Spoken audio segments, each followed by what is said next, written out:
guys, I know it's been a while doing reviews, but I should be doing this more often, you know. Just today I was like, you know what am I doing? I should be doing more movie reviews and TV show reviews because I'm an addict and I'm a cinephile. So here it is, ladies and gentlemen. Today, from now on, I promise myself, okay, I'm not gonna break my word, I'm gonna be doing a lot more reviews. But today it's Ozark, okay, Netflix original Ozark. But before I dive into that, I wanna let you guys know you guys can find me on social media in pretty much every platform. Tumblr, yes, I still use Tumblr, okay? Twitter, Instagram, Snapchat, Facebook, all Moody Vintage, except of course here on YouTube it's Moody Vintage TV. Alright, let's dive right into it. Let's dive into Netflix's original Ozark. Ozark is basically a more, in my opinion, of course this is my review, you don't have to agree with it. If you guys want to watch it, it's definitely worth the watch. But in my opinion, it is a more sophisticated take, a more sophisticated version, approach to Breaking Bad. Now, the difference is in Breaking Bad, it was more about, you know, the chemistry and the actual procedures of creating a drug, an illegal drug.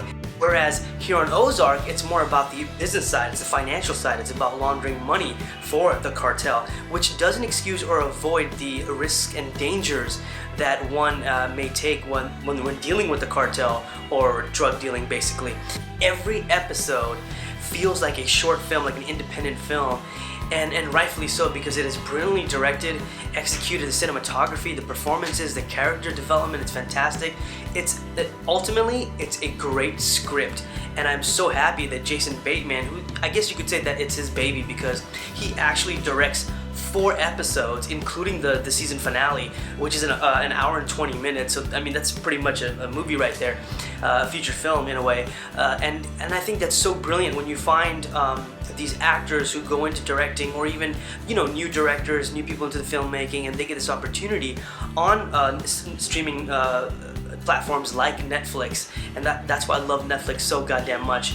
And although the one gripe with Netflix, I wish they brought back or never got rid of the former rating system, which was, you know, 1 to 5 stars. Now they just have a thumbs up, thumbs down. I don't like it. Get rid of it, okay? Because if the 5-star rating was still here, I'd give the show 5 stars. And as mentioned before, the performances, the leading characters and leading actors, Jason Bateman and Laura Linney. Oh my goodness, Laura Linney. That woman makes me swoon. I'm a little biased because I'm a big fan of hers. I fall in love with her in every scene that she's in.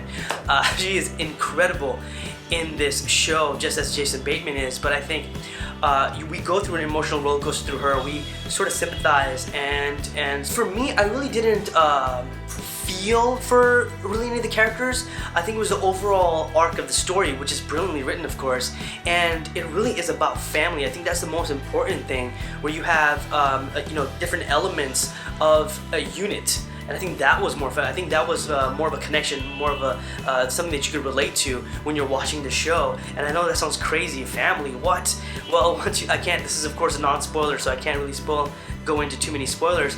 But for those who don't know, it is a family movie, but very rated R-ish, okay? It's a very adult show, adult, you know, performances and scenes, so it's not something that you'd watch with your kids, that's for damn sure. And just the overall tone of the show, just the overall, again, execution, I keep coming back to that because it is so well done, and I love it so much that it made me fall in love with film all over again. I mean, I've always been in love with film, but this just made me, just reminded me, like, this is why I freaking love film, and it's so brilliant that we have a platform like Netflix, and we have a show, one episode after another, it feels like a film.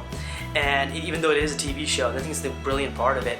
And that's what Netflix and Amazon Prime and, you know, all those platforms are for. You have that ability to basically, if you have a 10-episode season, all of a sudden it's like this very, very long film that you don't want to end. And this is exactly what Ozark is. Well, there you have it, ladies and gentlemen. That was my review of Ozark, without any spoilers, of course. I could just dive into it, but I really don't want to spoil this for you guys because it really is a brilliant work of art in film.